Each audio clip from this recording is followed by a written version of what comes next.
আজকের এই ভিডিওতে আমরা যে বিজনেস সম্বন্ধে একটা ভিডিও আমরা তৈরি করতে চলেছি, নাম সেটা হচ্ছে এটা পার্ট হচ্ছে সেলস প্রসেস।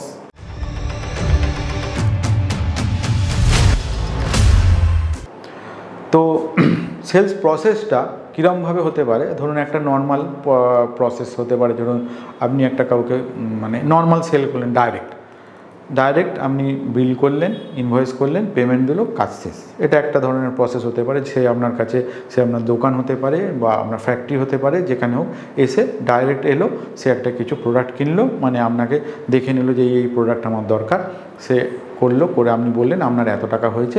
সে আপনাকে মোড অফ পেমেন্ট কী হতে পারে, ধরুন সে আপনার ব্যাংকে ডাইরেক্ট ট্রান্সফার করতে পারে, এনইএফটি করতে পারে, আইএমপিএস করতে পারে, আরটিজিএস করতে পারে, বা ইউপিআই করতে পারে, কিউআর কোডে পেমেন্ট করতে পারে, বা নিয়মিত পক্ষে ক্যাশও করতে পারে। তো আপনাকে ক্যাশ দিল, প্রোডাক্ট নিল, আপনি একটা বিল ইনভয়েস দিলেন, সে চলে গেল। জিএসটি যাদের থাকবে অবশ্যই তাদের জিএসটি ইনভয়েস দেবে, যাদের জিএসটি নেই তারা নর্মাল ইনভয়েস তারা জেনারেট করবে। এটা এক ধরনের সেলস হতে পারে। এবার আপনি যদি কোনো বড় কোম্পানির সঙ্গে কাজ করতে চান, যারা মাল্টিন্যাশনাল কোম্পানি হোক, বা তাদের সঙ্গে যদি কথা বলতে চান, তাদের কিন্তু একটা সিস্টেমের মধ্যে যেতে হবে। তাদের কিন্তু ডাইরেক্ট বিল আপনাকে জেনারেট করতে দিয়ে ওখানে প্রোডাক্ট তারা নেবে না। ফার্স্টে কিন্তু আপনাকে তাকে কনভিন্স করতে হবে, এবং তারা যখন যদি দেয় তাকে কিন্তু ফার্স্ট সেল কোটেশন দিতে হবে, মানে একটা কোটেশন দিতে হবে। কোটেশন দিলে তবে কিন্তু ওদের সঙ্গে যদি সম্ভব হয়, ওরা যদি অ্যাপ্রুভাল দেয়, তবেই কিন্তু আপনি নেক্সট পোর্শনে যেতে পারবেন। বা তার মানে এটা কি, প্রথমে আপনি কোট করলেন, এবার কোটেশনের মধ্যে আপনি কী দেবেন। কোটেশনের মধ্যে বিশেষ করে আপনার কোটেশনে একটা নাম্বার দিতে হবে, একটা ডেট দিতে হবে, আপনার নিজের নাম ওপরে থাকতে হবে, ওপরে যে মানে লেটার হেডে হোক কি আপনার ওপরে যে আপনার নাম, কোম্পানির নাম, address, phone number, email ID, এইসবগুলো থাকতে হবে। যদি জিএসটি থাকে অবশ্যই জিএসটি, প্যান, এগুলো লিখতে হবে। আর টু, কাকে করছেন সেই কোম্পানির নাম, সেই কোম্পানির ডিটেলস, তার অ্যাড্রেস, তার যদি জিএসটি থাকে অবশ্যই জিএসটি নাম্বার, প্যান, এগুলো সমস্ত কিছু দিতে হবে। এবার কি প্রোডাক্ট, মানে যদি কলমটা দেখা যায় তাহলে কি হচ্ছে, একদিকে সিরিয়াল নাম্বার, কি প্রোডাক্ট ডেসক্রিপশান, কি প্রোডাক্ট নিচ্ছেন, কত কোয়ান্টিটি দিচ্ছেন, রেট কত দিচ্ছেন, টোটাল কত হলো, নিচে জিএসটি কত, জিএসটি হলো টোটাল, নিচে ভ্যালু, এবং নিচে কিন্তু একটা টার্মস অ্যান্ড কন্ডিশন দিতে হবে যে এই কোটেশনটা কত দিনের জন্য ভ্যালিড, এই কোটেশনটা কত দিনের জন্য ভ্যালিড, বা আপনি কী ধরনের টার্মস অ্যান্ড কন্ডিশন তাদের সঙ্গে চাইছেন সেটা ডিটেলস দিতে হবে, এবং অবশ্যই নিচে ব্যাংকের ডিটেলস দিতে হবে। তো এই প্রসেসে আপনি ওকে পাঠাবেন, বা এখানে লিখে দিতে হবে যে কোটেশন ভ্যালিড ফর 7 days বা 15 days বা 30 days, এটা একটা ভ্যালিডিটি থাকবে কোটেশনের।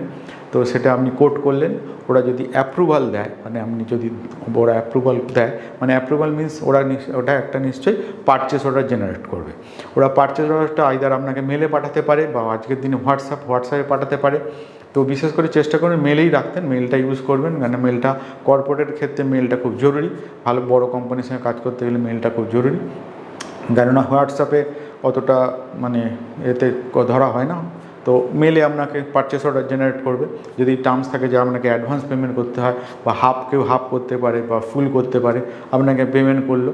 পেমেন্ট করার পর আপনাকে কি করতে হবে, আপনাকে একটা আপনার নিজের সিস্টেমের জন্য সেলস একটা অর্ডার জেনারেট করতে হবে, করে সেটা স্টোরসে দিতে হবে। স্টোরসে গিয়ে সেটা দেখবেন যে স্টোরসে সেটা অ্যাভেলেবিলিটি আছে কি না, হলে তখন কিন্তু সেলস চালান জেনারেট হয়।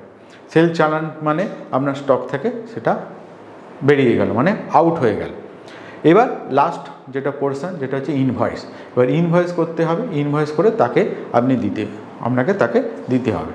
তো এইবার ইনভয়েসের প্রসেসে আপনার যদি 100% পেমেন্ট হয়, তাহলে আপনাকে কোটেশন দেওয়ার পর ওরা যখন পারচেস অর্ডার দেবে তার সঙ্গে হয়তো পেমেন্ট করতে পারে। আপনার ব্যাঙ্ক ডিটেলস দেওয়া থাকবে অবশ্যই কোটেশনে।